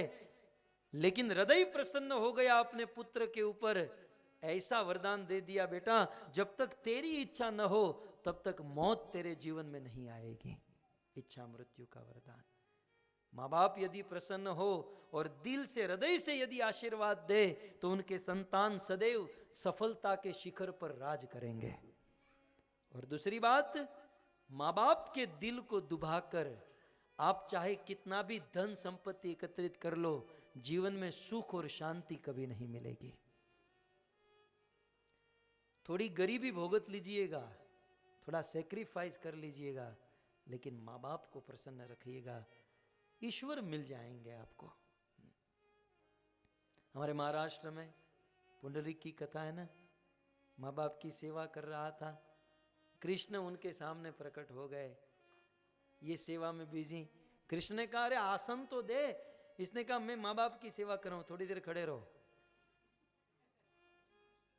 इसमें कृष्ण रूठ नहीं गए, कृष्ण को क्रोध नहीं हुआ, कृष्ण खड़े रहे, बोले कहीं आसन देकर मुझे बिठा तो दें। एक ईंट पड़ी थी, ब्रिक ईंट जाते हैं ना, वो उठाकर ऐसे फेंक कर कहा इसी के ऊपर खड़े रह जाओ। कृष्ण ईंट के ऊपर खड़े रहे, और ईंट को मराठी भाषा में महाराष्ट्र में वीट कहते हैं, और वीट पर भगवान खड़े रह गए, इसलिए नाम हो गया विठल। श्री विठल भगवान की। माँ बाप की सेवा का प्रतीक है भगवान विठल। अपने बूढ़े माँ बाप की सेवा करनी चाहिए। और जो ऐसे माँ बाप से द्रोह करता है वो ताम्रमयी नामक नरक में जाता है। इस जीवन में तो दुखी रहता ही है, लेकिन मरने के बाद ताम्रमयी नरक में जाता है जो माँ बाप से द्रोह करता है। ठीक है, समझ में आ गया? आप सब तो सेवा करते ही हैं, आपको तो क्या सुनाना। दूसरा है ब्राह्मणों से द्वेष। जीवन में कुछ भी हो जाए, ब्राह्मणों से द्वेष कभी मत कीजिएगा, क्योंकि ब्राह्मण मेरे कृष्ण के प्रिय हैं। हम जब भगवान को भोग चढ़ाते हैं क्या कहते हैं? नमो ब्राह्मण्य देवाय और गो ब्राह्मण हिताय च। कृष्ण ब्राह्मणों के देव है, ब्राह्मणों का हित करने वाले। जब जब रामायण हो या भागवत हो, पूछा गया कि कृष्ण इस संसार में क्यों आते हैं, तो यही कहा गया गो विप्र सुर साधु नाम। गाय के लिए, ब्राह्मणों के लिए कृष्ण आते हैं। और ब्राह्मणों की रक्षा सेवा करने के लिए कृष्ण ने कितना बड़ा कलंक अपने मस्तक पर चढ़ा लिया। कृष्ण जब मथुरा में रहते थे और जरासंध अपनी पूरी सेना को लेकर मथुरा पर चढ़ाई करता था, कृष्ण बलराम मिलकर जरासंध की सेना को मार देते, जरासंध को छोड़ देते। फिर से जरासंध अपने देश वापस जाता और साल भर अपने जैसे लोगों को अब मिल ही जाते हैं। मंदिर में जब आते हैं तो गोसिप करने वाले का एक ग्रुप होता है, भजन करने वाले का, सेवा करे, सबको अपने अपने लो चुंबक की तरह सब अपने अपने ठिकाने पर आकर्षित हो ही जाते हैं। तो जरासंध अपने स्वभाव वालों को साल भर तक खोजता था, बहुत बड़ी टीम बनाता था, बहुत बड़ा सैन्य बनाता, मथुरा पर चढ़ाई करता। कृष्ण बलराम जरासंध की सेना को मार देते, जरासंध को छोड़ देते। कृष्ण ने सोचा कि यदा यदा ही धर्मस्य, दुष्टों का विनाश करने के लिए आया हूं, कहां कहां गली गली में जाकर लोगों को खोजूंगा। अच्छा है जरासंध खोज खोज के लाता है और हम हमारे घर पे बैठ के ही सबका वध कर रहे हैं। विनाशाय च दुष्कृताम, घर बैठे हो रहा है, कहां खोजने जाएंगे। लेकिन 18वीं बार या 21 बार ऐसा कुछ वर्णन है कि जरासंध को पता चला कि कृष्ण ब्राह्मणों से प्रेम करते हैं। जरासंध ने अपने घर पर सारे ब्राह्मणों को भोजन के लिए बुलाया। ब्राह्मण खाने में बड़े एक्सपर्ट होते हैं। आप उसको कितना भी पैसा दे दो, जब तक लड़ुआ नहीं दोगे तब तक खुश नहीं होंगे। जरासंध ने क्या क्या खिलाया, पिज्जा खिलाया, पास्ता खिलाया, पूड़ी खिलाया, हलवा खिलाया। जरासंध ने ब्राह्मणों को बहुत सुंदर भोजन कराया। ब्राह्मण प्रसन्न हुए। जरासंध ने कहा, हाथ में माइक लेकर कहा, सारे ब्राह्मण कान खोलकर सुनो, आप सब लोग प्रसन्न हो? बोले प्रसन्न है। आप लोग मुझे आशीर्वाद दोगे? बोले हम सब आशीर्वाद दोगे। जरासंध ने कहा, तो आशीर्वाद दो कि अब की बार मैं कृष्ण के साथ युद्ध करूंगा, मैं जीतूंगा और कृष्ण हारेगा। ब्राह्मण सोच में पड़ गए, ये तो गड़बड़ हो गई। बोले सोच क्या रहे हो, आशीर्वाद दो, और यदि आशीर्वाद नहीं दोगे और आपका आशीर्वाद फेल हुआ तो जब आप लोग एंट्री किए आप सबके नाम और एड्रेस हमने लिख लिए हैं। ये तलवार देख रहे हो ना, इसी तलवार से आपका मस्तक काट दूंगा। ब्राह्मणों ने आशीर्वाद दिया और ब्राह्मण वहां से सीधे कृष्ण के घर पर आए कि कृष्ण हमारी रक्षा कर लेना, इस बार जरासंध के साथ युद्ध में आप हार जाना, नहीं तो वो हमें मार डालेगा। तो अब जरासंध के साथ युद्ध करते हुए कृष्ण रण छोड़कर भाग गए और नाम हुआ कृष्ण का रण छोड़ राय, और द्वारिका में जाकर अपना घर बसाकर रहने लगे। मुझे ये कहना है कि कृष्ण ब्राह्मणों से प्रेम करते हैं, हमें कभी भी ब्राह्मणों से द्वेष नहीं करना चाहिए। खास करके हम डिवोटी की बात करें, हम डिवोटी क्या है ना, हम ब्राह्मणों को अपनी बुद्धि से रात दिन तोलते रहते हैं। ये ब्राह्मण अच्छा, ये ब्राह्मण बुरा, ये ब्राह्मण ऐसा, ये ब्राह्मण ऐसा, ये ब्राह्मण का आचरण बिगड़ा, ये ब्राह्मण। हम लोग अपनी बुद्धि की तराजू पर ब्राह्मण को तोलते हैं। ब्राह्मण ब्राह्मण होता है। ब्राह्मणों के फिलोसॉफी को फॉलो मत करो, ब्राह्मण का अनुसरण मत करो, लेकिन समाज के ब्राह्मण को रिस्पेक्ट तो करो। मेरा कहने का यह अर्थ नहीं है कि उनको फॉलो करें, लेकिन एक वैष्णव, एक भक्त चींटी को भी रिस्पेक्ट करता है। ठाकुर भक्ति विनोद कुत्ते को प्रणाम करते थे। क्या हम ब्राह्मण को रिस्पेक्ट नहीं कर सकते? बस तराजू पर बस तोलते रहे, ये ब्राह्मण ऐसा है वैसा है। क्या भगवान ने हमको ठेका देकर रखा है कि ब्राह्मणों को बस ऐसे ही तोलते रहना? और एक बात समझ लीजिए कि हम लोग ऐसा कहते हैं कि ब्राह्मणों का पतन हुआ। चलो मैं भी मानता हूं कि ब्राह्मणों का पतन हुआ कलयुग में, तो क्या क्षत्रियों का पतन नहीं हुआ? क्या वैश्य का पतन नहीं हुआ? क्या शूद्रों का पतन नहीं हुआ? जितना ब्राह्मणों का पतन हुआ उतना सारी जाति का पतन हुआ। हम सब लोग एक लेवल के ही हैं, किसको दोष देंगे? यहां किसको पत्थर मारे कि कौन पराया है, यहां किसको पत्थर मारे कि कौन पराया है। शीश महल में हर एक चेहरा अपना लगता है। शुद्ध भक्त का यह भाव होता है कि यहां किसकी निंदा करूं, यहां किसको दोष दूं कि कौन पराया है। आखिर तो सब भगवान के जन हैं, भगवान के अंश हैं। सो ब्राह्मणों से जो द्रोह करता है, जो भी है, मैं बार बार कहता हूं, यहां पर फॉलो करने की बात नहीं है, रिस्पेक्ट देने की बात है। ये सब छोड़ो, शिल प्रभुपाद की कलम याद करो। शिल प्रभुपाद ने अपनी कलम से लिखा कि मैं जब छोटा था, मेरे पिताजी गौर मोहन डे, जितने भी ब्राह्मण, जितने भी संत आते, मेरे हाथों से उनकी सेवा कराते। यद्यपि मेरे पिताजी जानते उसमें से कुछ ब्राह्मण झूठे होते थे, कुछ लोगों का ये बिजनेस होता था, लेकिन मेरे पिताजी फिर भी मेरे हाथों से उनकी सेवा कराते और उनको 2 आना 3 आना देकर मेरे पिताजी कहते, मेरे बेटे को आशीर्वाद दो कि ये राधा रानी का भक्त बने। शिल प्रभुपाद कहते हैं कि उन्हीं कृपा से आज मैं दुनिया में इतना प्रचार कर पाया। कहने का अर्थ यह है कि कौन सच्चा ब्राह्मण, झूठा ब्राह्मण, ये सब भगवान के ऊपर छोड़ो। यदि हम वैष्णव हैं, भक्त हैं, मनुष्य का हृदय है, तो रिस्पेक्ट करें। और ये जितनी भी फिलोसॉफी है ना कि ब्राह्मण कुल में जन्म लेकर ब्राह्मण का आचरण होना चाहिए, ये हमारे लिए है, केवल दूसरों को तोलने के लिए नहीं है, ये हमारे लिए है कि हमारा जन्म ब्राह्मण कुल में हुआ हो तो ब्राह्मण के आचरण करें। और हम तो ब्राह्मण दीक्षित नहीं हो जाते हैं। कौन ब्राह्मण दीक्षित होकर ब्राह्मण का आचरण करता है? हम तो दूसरों को दोष देखते हैं। एक बार अपने आप को तो जांच कर देखो। ब्राह्मण दीक्षित का अर्थ समझते हैं? शम दम तप शौच शांति ऊर्जु एवच ज्ञान विज्ञान आस्तिक्यम ब्रह्म कर्म स्वभावजम। ब्राह्मण का सबसे पहला गुण वो शांत होता है। ब्राह्मण जो ब्रह्म दीक्षा लेकर बैठा है वो कभी क्रोध नहीं करना चाहिए।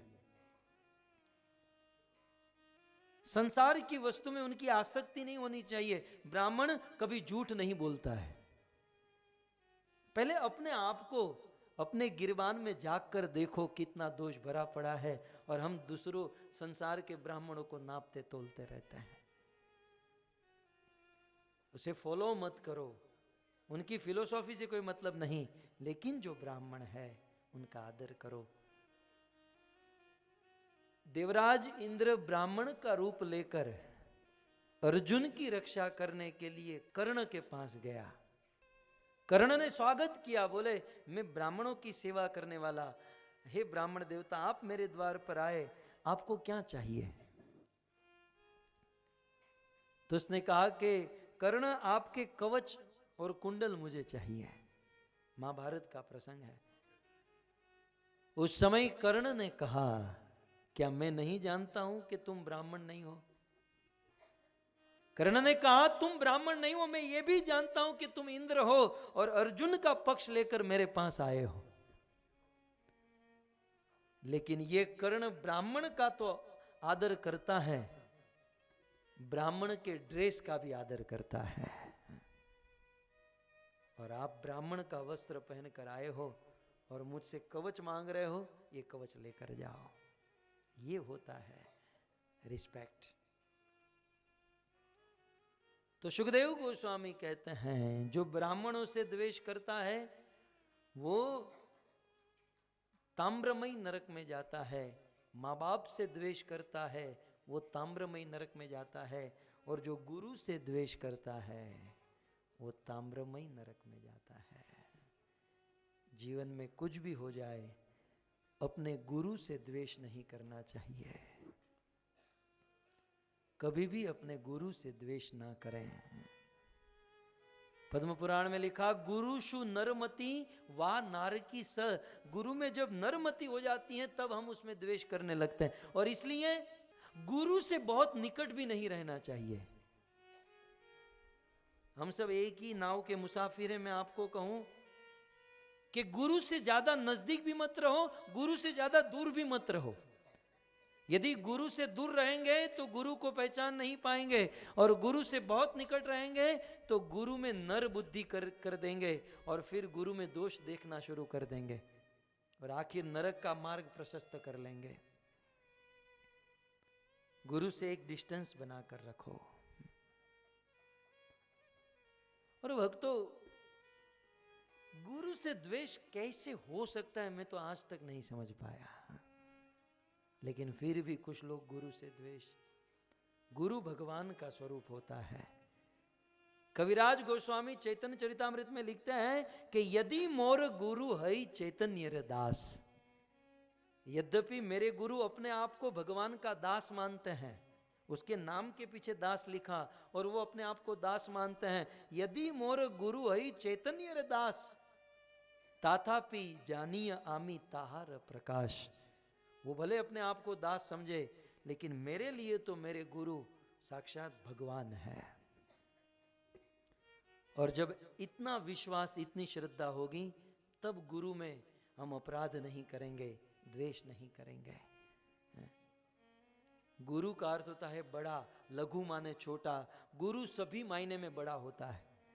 गुरु बुद्धि से बड़ा होता है, गुरु विचार से, गुरु हृदय से, गुरु ज्ञान से, भक्ति से, वैराग, सभी मायने में गुरु महान होता है। मुझे बड़ा दुख होता है कि कई शिष्य अपने गुरु में दोष देखते हैं, अपने गुरु को छोड़ देते हैं, और एक नया ट्रेंड चला है, मेरे गुरु का पतन हो गया। वो तेरा बाप है, वो गुरु है। एक बात समझ लीजिए, किसी गुरु का पतन हो गया, वो उनके स्टैंडर्ड से पतन हुआ, फिर भी वो हमसे तो महान ही है। मैं अक्सर दृष्टांत देता हूं कि कोई 25वें माले से गिरता है, 25वें माले से किसी का पतन हुआ तो वो 15वें माले पर पहुंचा, हम तो अभी ग्राउंड फ्लोर पर घूम रहे हैं। उसका पतन होकर भी वो हमसे महान है, ये बात याद रखिएगा। हमारी ये औकात नहीं है कहने की कि फलाने गुरु का पतन हुआ, फलाने सन्यासी का पतन हुआ। वो पतन होकर भी हमसे महान है, और हम लोग कुछ है ही नहीं, और ऐसे साधु गुरुओं की चर्चा करके जो थोड़ी बहुत भक्ति मिले वो भी नष्ट कर देते हैं। कभी भी किसी गुरु से द्रोह अपने गुरु से ना करे, किसी अन्य गुरु से कभी भी द्रोह ना करें। किसको फॉलो करना है, किसका मानना है, ये बात अलग है, लेकिन द्रोह कभी भी ना करें। जो अपने माँ बाप से द्रोह करता है, ब्राह्मण से द्रोह करता है और गुरु से द्रोह करता है, वो मरने के बाद सीधा ताम्रमयी नरक में जाता है। और उस ताम्रमयी नरक में जितने हमारे रोंगटे हैं, ये रोम जो है ना, इंटू 1000, जितने रोंगटे हैं इंटू 1000 वर्ष तक उस ताम्रमयी नरक में तड़पाया जाता है। ऊपर से सूर्य तप्त, नीचे से वह तांबा भूमि तप्त, न चैन से जी पाता है, न मर पाता है, न खा पाता है, न पी पाता है, कुछ नहीं। इसलिए ऐसे जघन्य पापों से हमें बचना चाहिए।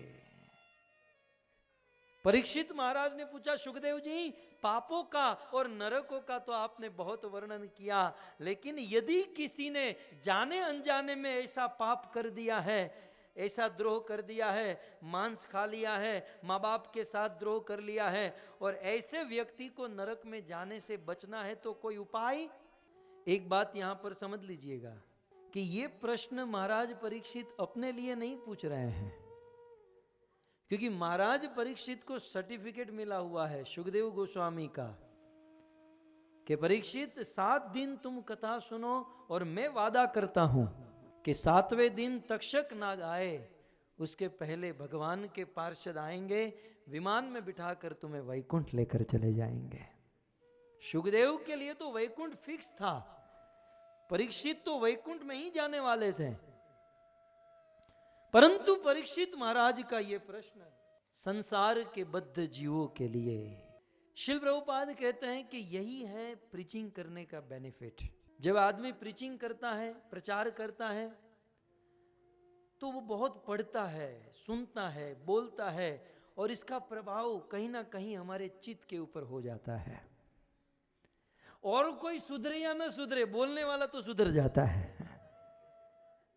सबसे बड़ा लाभ ये होता है कि और कोई सुधरे या ना सुधरे, बोलने वाले को तो होता है यार इतना बोला, इतना सुनाया, मैं तो कुछ फॉलो करूं।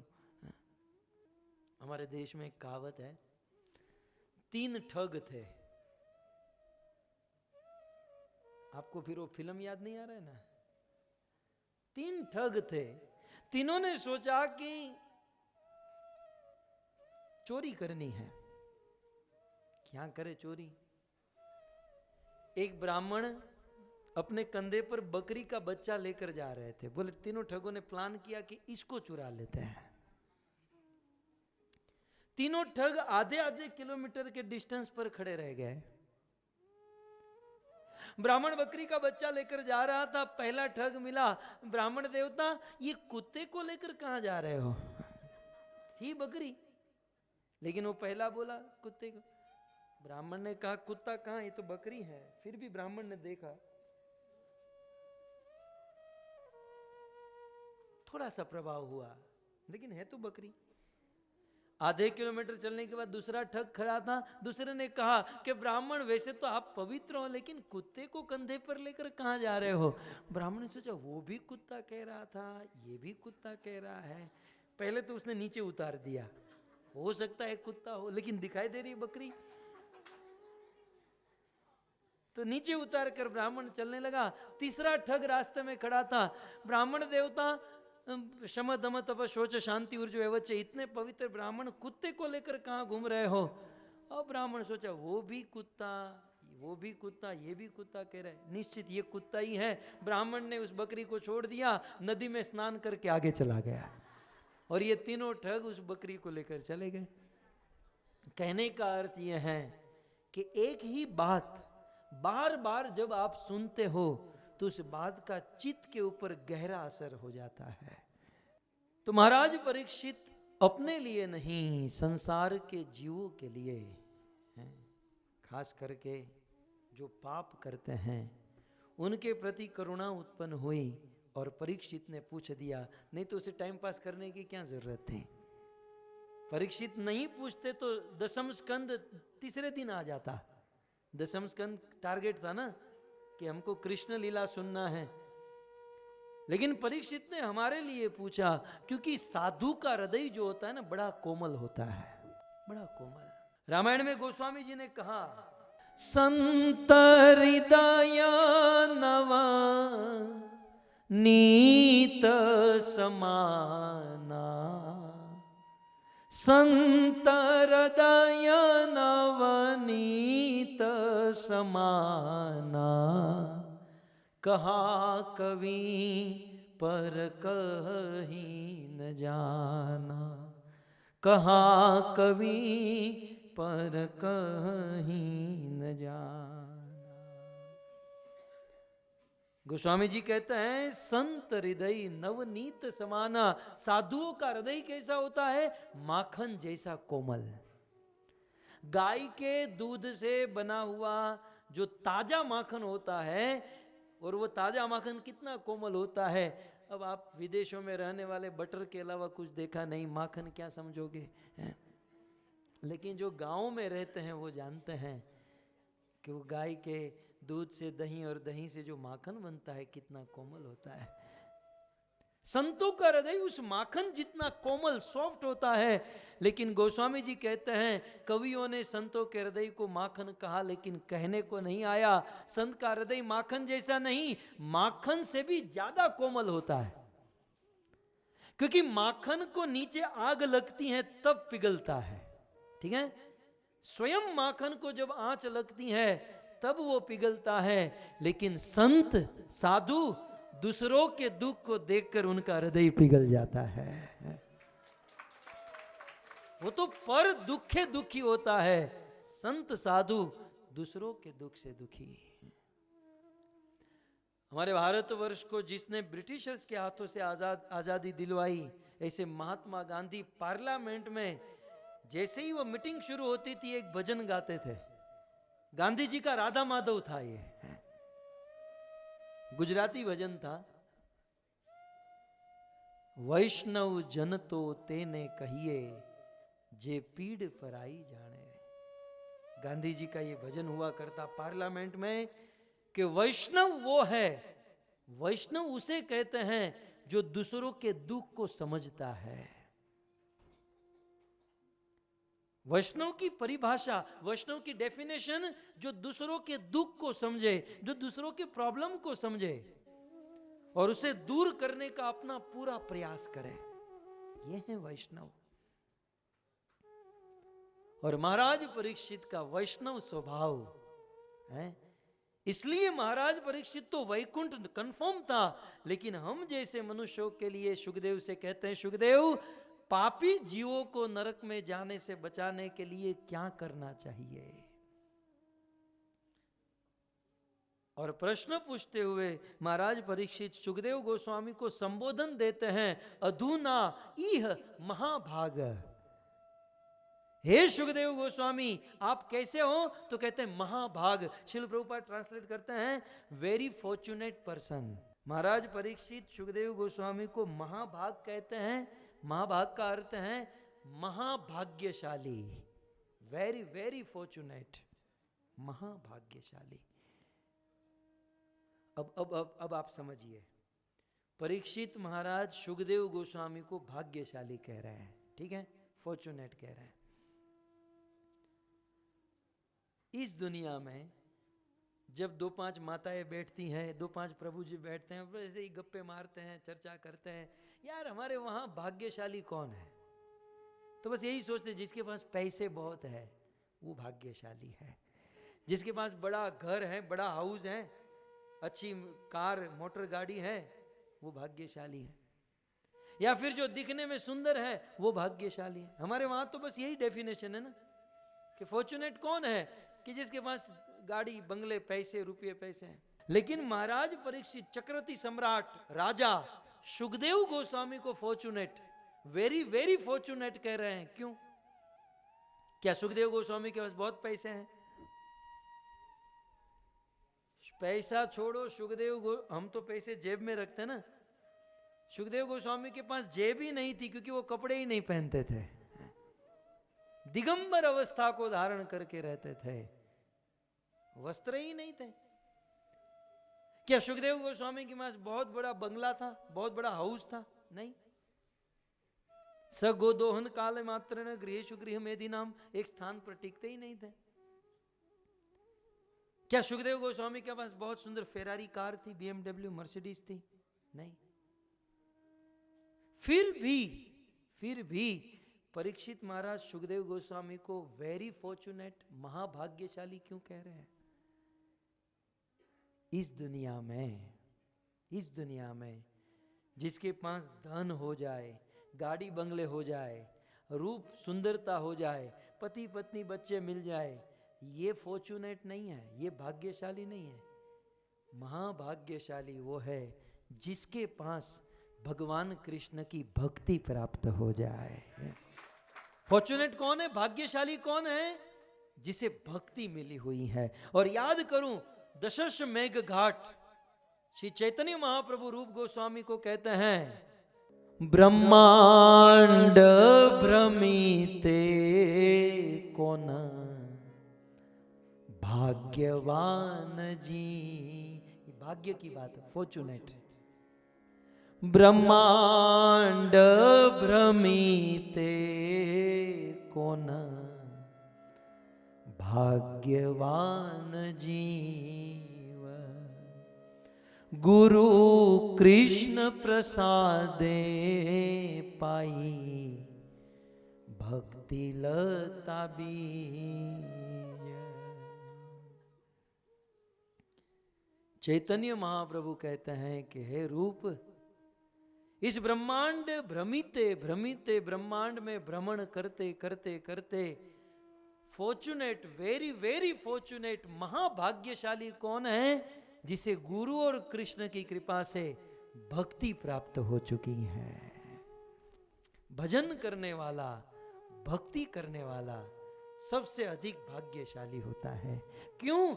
क्योंकि भक्ति करने वाले के पास, संसार के जीवों के पास तो डॉलर, रुपये, पैसे और बाट होते हैं, लेकिन भक्ति करने वाले के पास लक्ष्मी के नाथ साक्षात कृष्ण होते हैं, है? दुनिया के लोगों के पास तो पैसा है, आज है कल नहीं है, लेकिन भजन करने वाला अखिल ब्रह्मांड नायक भगवान कृष्ण को रस्सी से बांध देता है। नमामीश्वरम सच्ची दानंद रूपम लसत कुंडलम गोकुले ब्रजमा यशोदाभियोलूक लाधवमानम यशोदाभियोलूक लाधवमानम परामृष्टमत्यं ततो धृत्य गोप्या। भजन करने वाला भगवान को ही अपने वश में कर लेता है। और जिसको कृष्ण हाथ में आ गए, जिसको भगवान मिल गए, उसको क्या बाकी रह गया बताइए? क्या बाकी रह गया?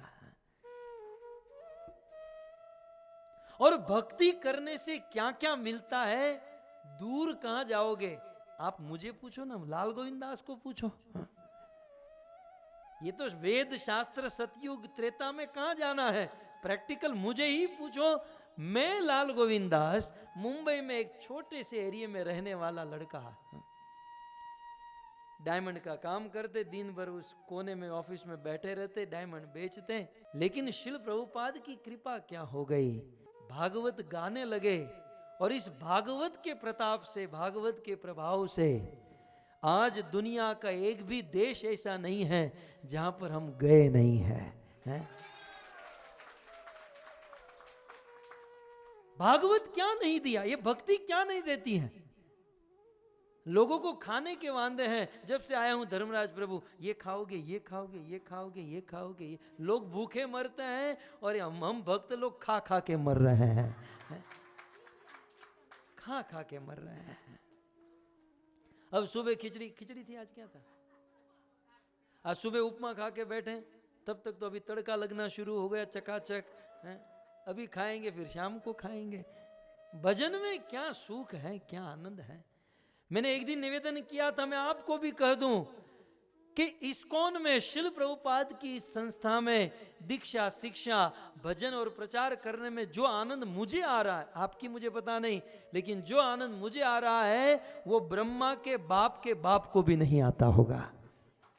इतना सुख, इतना आनंद है भक्तों, भजन में बड़ा सुख, बड़ा आनंद है। कई बार कुछ लोग कहते हैं ना कि मुझे प्रीचिंग करना है। प्रीचिंग, सबसे बड़ा प्रीचिंग क्या है जानते हैं?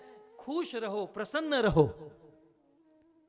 गले में कंठी, बाल में तिलक, शिखा और मरे हुए तरह दिन अच्छा नहीं गया, आज ये नहीं है। कोई माला करता होगा वो भी छोड़ देगा कि ये सारे भजन करने वाले दुखी रहते हैं। प्रीचिंग करना चाहते हो, पहले प्रसन्न रहना सीखो। अपना फॉर्चुनेट, अपना सौभाग्य समझो, अपने आप को गौरव बुद्धि रखो कि मुझे जो मिला है वो करोड़ों करोड़ों में से किसी एक को मिलता है। ब्रह्मांड भ्रमिते कौन कौन, बहुत कम। वहां गीता में कृष्ण ने कहा कश्चित माम वेति तत्वतः सहस्त्रेषु मनुष्येषु, करोड़ों करोड़ों में से कोई एक को ये भक्ति मिलती है। और विचार करो, उन करोड़ों में से कृष्ण ने हमको चुना। ये है भाग्य, ये है फॉर्चुनेट।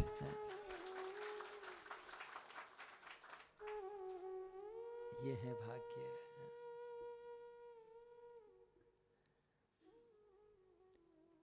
तो परीक्षित महाराज कहते हैं कि हे सुखदेव जी, अधु नेह महाभाग। अधुना, अब तक आपने नरक का वर्णन किया, लेकिन हे महाभाग, हे परम सौभाग्यशाली सुखदेव जी, अब नाना उग्र यातना, ये जो यातना, ये जो दंड है, न इयात, संसार के जीव को न मिले, ऐसी कुछ व्याख्या कीजिए, ऐसा कुछ समझाइए। समझ में आ गया? प्रश्न समझ में आ गया?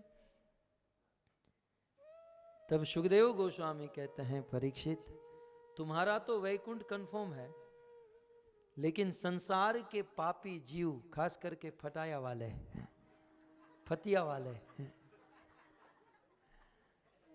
ये जो बेचारे पाप करके बैठे हैं, उनके लिए मैं यदि कहूं कि जीवन में जाने अनजाने में कोई पाप हो चुका है और ऐसे पापी को नरक में जाने से बचना है, तो प्रायश्चित करना चाहिए। ये कल आपने सुना, प्रायश्चित करना चाहिए। न चेदी हेवा पचितिम यथामंस कृतस्य कुर्यान मन उक्त पाणी भी। प्रायश्चित कैसे होता है? मन, उक्त और पाणी। प्रायश्चित किससे करना होता है? मन से, वाणी से और इंद्रियों से। क्योंकि हमने पाप भी मन से किया है, वाणी से किया है और इंद्रियों से किया है। पाप किससे होते? पाप तीन चीज से होते हैं, तीन वस्तु से पाप होते हैं। एक तो होता है हाथों से किसी को थप्पड़ मार देना, किसी को लात मार देना, और एक होता है वाणी से, किसी को बुरा बोल देना, गाली दे देना, और तीसरा पाप होता है मन से, मन में किसी के बारे में गलत सोचना। लेकिन हमारा बेनिफिट है कि कलयुग में मन से किया हुआ पाप नहीं गिना जाता है। हम तो बेनिफिट ही बेनिफिट में हैं। कुछ लोग कहते हैं हम लोग कलयुग में आए हैं, कलयुग ऐसा है। अरे रो क्यों रहा है? गोस्वामी तुलसीदास जी ने कहा कलयुग जैसा कोई युग नहीं। गोस्वामी जी लिखते हैं कलयुग युग समान नहीं, कलयुग जैसा कोई युग नहीं। क्योंकि सतयुग में करोड़ों करोड़ों वर्ष तक जिस भगवान का ध्यान करने पर भी नहीं मिलते थे, त्रेता में असंख्य यज्ञ करने पर भी जो भगवान नहीं मिलते थे, और द्वापर में लाखों करोड़ों खर्च करके परिचर्या करके जो भगवान नहीं मिलते थे, वही भगवान कलयुग में मात्र उनका नाम लेने से मिल जाते हैं। हरे कृष्णा कृष्णा हरे हरे, हरे राम। कलयुग में मात्र उनका नाम लेने से भगवान मिल जाते हैं। सो कलयुग जैसा कोई युग नहीं। और कलयुग में भी हम लोग कितने फॉर्चुनेट, सौभाग्यशाली हैं कि चैतन्य महाप्रभु के बिल्कुल निकट है। भक्तों, आगे जब इतिहास लिखा जाएगा तो आप लोगों का नाम आएगा कि हमारे पूर्वज चैतन्य महाप्रभु के समय में हुए हैं। क्योंकि महाप्रभु से केवल 550 वर्ष हम दूर हैं, और वह उस प्रभाव के कारण हम लोग आज भजन में लगे हैं। नहीं तो हमारे जैसे लोग भक्ति में लगे हैं। ये धोती कुर्ता वाले को आप पवित्र मत समझिएगा। ये सब खाकर पीकर सब कुछ करके आए हैं, और महाप्रभु की विशेष विशेष कृपा है, इसलिए आज शुद्ध भक्ति में लगे हुए हैं। तो हे सुखदेव गोस्वामी, कृपया करके आप नरक में जाने से बचने का उपाय बताइए। तो कहते हैं प्रायश्चित करना चाहिए, और प्रायश्चित होता है मन, वाणी और इंद्रियों से। मन से किया हुआ पाप नहीं, कलयुग में नहीं गिना जाता है। और यदि प्रायश्चित नहीं करेंगे तो ध्रुवम सवे प्रेत्य नरकान उपेति, यह कीर्तिता भव तस्मिग्न यातना, जो मैंने वर्णन किया उस नरक में जाना पड़ेगा। तस्मात, इसलिए छोटे पाप का छोटा प्रायश्चित और बड़े पाप का बड़ा प्रायश्चित विपत्ति आने से पहले, मृत्यु आने से पहले, बुढ़ापा आने से पहले प्रायश्चित कर लेना चाहिए। कल आपने सुना, यह सुनकर परीक्षित महाराज ने कहा कि हे सुखदेव जी, ये प्रायश्चित की विधि जो है मुझे ठीक नहीं लग रही है, क्योंकि दृष्ट श्रुताभ्याम यत पापम जानन अपि आत्मनोहितम करोति भूय विवश प्रायश्चितम अथो कथम। कुछ लोग देखते हैं, जानते हैं, सुनते हैं, लेकिन फिर भी प्रायश्चित करने के बाद भी पाप कर बैठते हैं। ये तो हाथी के स्नान जैसा, जैसे कल सुना, हाथी 3-4 घंटा नदी में स्नान करता है और स्नान करके किनारे पर आता है, सारी मिट्टी रज अपने सिर पर लगा देता है, बिगाड़ देता है। जब अपने शरीर से, जब मिट्टी से शरीर को बिगाड़ना ही था तो 3-4 घंटा स्नान करने का क्या लाभ है। एक बार किसी ने रहीम जी से पूछा कि रहीम बताओ, ये हाथी मिट्टी को अपने सिर पर क्यों चढ़ाता है। हमारे देश में एक बहुत अच्छे कवि हुए रहीम जी, मैं वो दोहा तो भूल गया हूं, लेकिन रहीम जी कहते हैं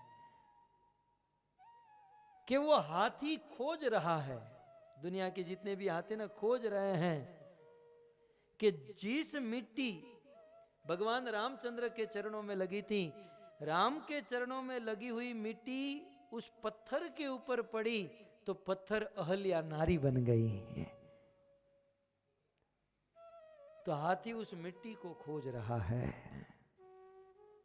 और अपने मस्तक पर चढ़। अब संत तो सब जगह पर भगवत दर्शन ही करते हैं, लेकिन रामायण में बहुत सुंदर प्रसंग है कि अहल्या का कोई दोष नहीं, परंतु गौतम ऋषि ने श्राप दे दिया और अहल्या पत्थर बनकर पड़ी थी। विश्वामित्र राम और लक्ष्मण को लेकर यज्ञ की रक्षा करके जनकपुर जा रहे थे और रास्ते में राम ने यह दृश्य देखा। आश्रम एक दीख मगमाई, खग जीव जंतु तह नाई, पूछा मुनि शिला प्रभु देखी, सकल कथा कही विशेषी। राम ने देखा कि ये पत्थर है, तो विश्वामित्र ने कहा, राम तुम उनका उद्धार करो। मुझे अहल्या की कुछ बात बहुत अच्छी लगती है, ध्यान से सुनिएगा।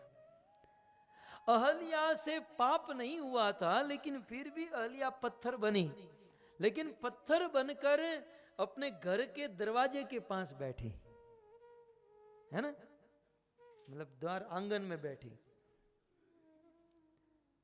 अहल्या की ये बात बहुत अच्छी लगी कि जीवन में जो पाप किए हैं उस पाप को कभी छिपाना नहीं चाहिए, गुरु और संतों के सामने दिखाना चाहिए। हमारा क्या है ना, हम हमारा स्वभाव छिपाते हैं और प्रभाव दिखाते हैं। महाराज जी मैंने ये किया, मैंने ये किया, मैंने ये किया, लेकिन तूने जो नहीं करना चाहिए था वो किया, वो तो बता। जो तुझे शोभा नहीं देता, तेरे कुल को शोभा नहीं देता, तेरे माँ बाप, तेरे संस्कार, परिवार को, वो तो तू नहीं बता रहा है, वो तो छिपा रहा है। लेकिन धन्य है अहल्या, उसे कोई लज्जा नहीं, वो अपना पाप बैठी है कि लोग देखे तो देखे। किसी ने कहा, अहल्या तुम इस प्रकार मार्ग में बैठी हो, लोगों की ठोकर लगेगी, लोगों की, दुनिया वालों की, समाज दुनिया की ठोकर लगेगी। अहल्या ने बहुत सुंदर कहा कि संसार के लोगों की ठोकर लगते लगते एक दिन मेरे राम की ठोकर लग जाए तो मेरा उद्धार हो जाएगा।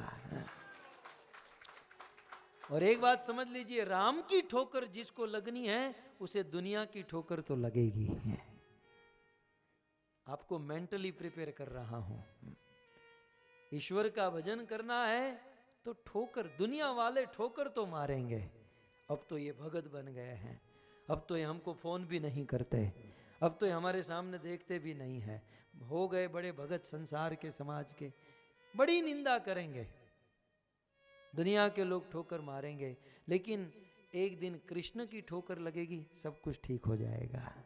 खैर मैं ये कह रहा था कि महाराज परीक्षित ने कहा कि हे सुखदेव जी, ये प्रायश्चित की विधि जो है मुझे ठीक नहीं लग रही है, आप कोई अन्य विधि बताइए।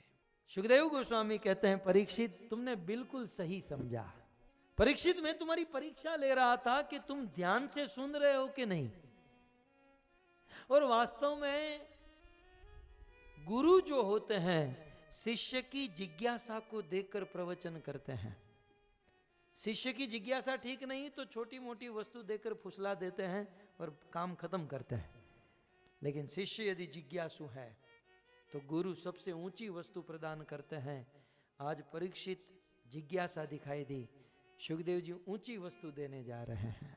सुखदेव जी ने कहा, परीक्षित तुमने सही समझा कि प्रायश्चित जो है पाप को खत्म करने की अल्टीमेट पूर्ण विधि नहीं है। क्यों? क्योंकि कर्मणा कर्म निर्हारो न हात्यंतिक ईश्वर इष्यते अविद्व अधिकारित्वात् प्रायश्चितम विमर्शनम। क्योंकि परीक्षित, पाप करना एक कर्म है और पुण्य करना भी एक कर्म है।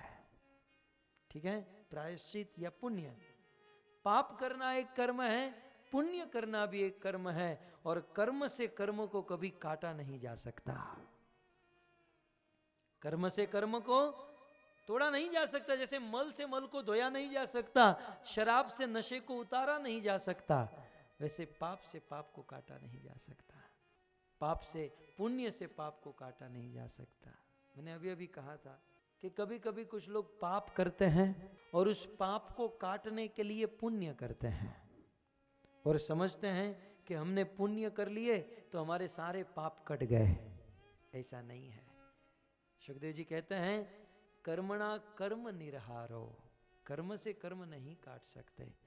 यदि पाप किए हो वो भी फल मिलेगा, पुण्य किए हो वो भी फल मिलेगा। जैसे कोई बैंकॉक उतरा और फतिया में आया और पाप किया, बहुत शराब पिया, बहुत शराब पिया। अब शराब पीने वाला खुद तो ड्राइव नहीं कर सकता, उसे कैब में जाना होगा। कैब में बैठा और पहुंचा तो कैब वाले ने कहा कि 100 बात हुए हैं। इसने कहा 200 रख ले यार, शराबी आदमी,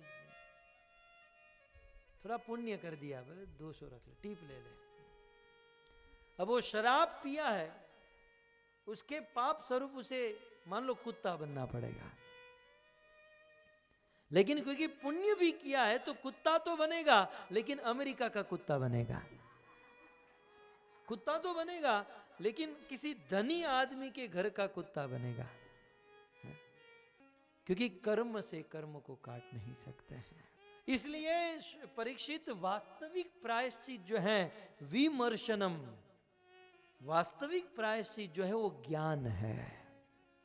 यदि किसी व्यक्ति को ज्ञान हो जाए क्या सही है क्या गलत है, तो वह गलत मार्ग छोड़ देगा। जैसे दूध, दो कटोरे में दूध है और एक में जहर डाला है, यदि उसे ज्ञान नहीं तो वह जहर वाला दूध पी जाएगा, लेकिन यदि ज्ञान हो गया तो वह जहर वाला दूध नहीं पिएगा।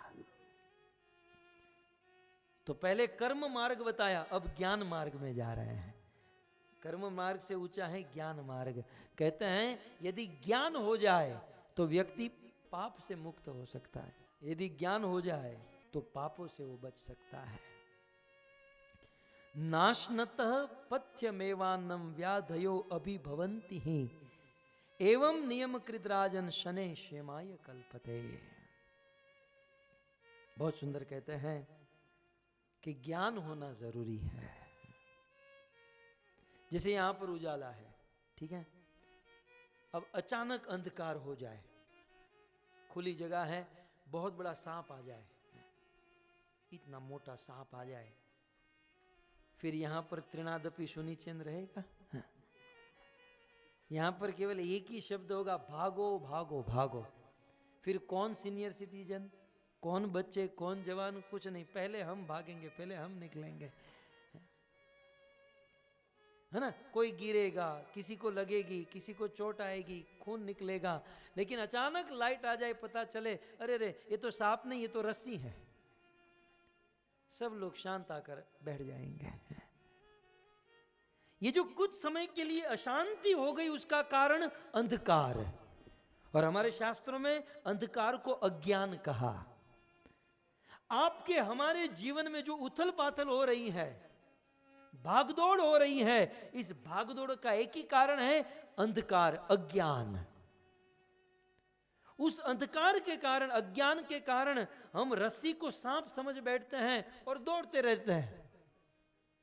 लेकिन ज्ञान रूपी प्रकाश हो जाए और सत्य समझ में आ जाए, तत्व ज्ञान हो जाए, तो ये भागदौड़, ये अशांति दूर हो जाएगी। ज्ञान बहुत बड़ी चीज है। समझ में आ रहा है कि प्रायश्चित से श्रेष्ठ है ज्ञान। यदि किसी को ज्ञान हो जाए तो वो पाप करने से बच सकता है। तब महाराज परीक्षित ने कहा, सुखदेव जी आपने पॉइंट तो बहुत अच्छा बताया कि ज्ञान हो जाने से व्यक्ति पाप करने से बच सकता है, लेकिन क्या करे, ज्ञान टिकता नहीं है, टिकता नहीं है। ज्ञान बहुत बड़ी चीज है, ज्ञान हो जाने से पाप से बच जाएंगे, लेकिन ज्ञान टिकना चाहिए ना। ज्ञान टिकता नहीं है, टिकता नहीं है। तो हे सुखदेव गोस्वामी, ज्ञान टिके, हमारे अंदर ज्ञान बढ़े, ज्ञान टिके, ऐसा कोई उपाय है आपके पास? बोले हाँ, नाशनत पथ्यमेवान्नम व्याधयो अभिभवन्ति ही एवं नियम कृतराजन शने क्षेमाय कल्पते। सुखदेव जी कहते हैं, यदि आपको रोग हुआ, ध्यान से सुनिए, यदि रोग हुआ है, आप डॉक्टर के पास जाएंगे, डॉक्टर इंजेक्शन भी देंगे और परहेज देंगे। परहेज समझते हैं, खट्टा नहीं खाना है, ये नहीं करना है, ये नहीं करना है, ठीक है। ठीक उसी प्रकार हम लोग भक्ति तो करते हैं, लेकिन ज्ञान को टिकाने का नियम पालन नहीं करते हैं। ज्ञान को टिकाने के लिए 10 चीज यदि आपने जीवन में पालन कर दी तो आप मेधावी बन जाओगे, जैसे स्वामी विवेकानंद, जैसे हमारे इतिहास में एक से एक ज्ञानी हुए। सुखदेव गोस्वामी ने कहा 10 चीज, परीक्षित 10 चीज यदि कोई फॉलो करे तो जीवन में जो भी सुनता है वो जैसे कंप्यूटर में टाइप होते जाते वैसे दिमाग में टाइप होता जाएगा। जैसे मैं अभी 4 घंटा बोला, आपको एक एक शब्द याद रह जाएगा। केवल 8 चीज को आपको फॉलो करना है, 8 वस्तु, सिंपल। परीक्षित महाराज कहते हैं, सुखदेव जी जल्दी बता दीजिए वो 8 चीज क्या है, क्योंकि बच्चे फेल हो रहे हैं, बड़े फेल हो रहे हैं, ये कुछ याद नहीं रहता है, हमको प्रीचिंग करना है। ये 8 चीज कौन सी है जिससे हमारे जीवन में ज्ञान टिक जाए, कृपा करके बताइए। तब सुखदेव गोस्वामी कहते हैं, कल सुबह, हरे कृष्णा, यदि ज्ञानी बनना चाहते हैं, ज्ञान टिकाना चाहते हैं, आप जो सुनो सब याद रह जाए, तो कल सुबह 7:30, 8 बजे, कितने बजे, 8 बजे यहाँ पर खिचड़ी खाकर आ जाना। हरे कृष्णा। ग्रंथराज श्रीमद् भागवतम महापुराण की, श्रील प्रभुपाद की, निताई गौर प्रेमानंदे। जय जय श्री राधे, जय जय श्री राधे, जय जय श्री राधे।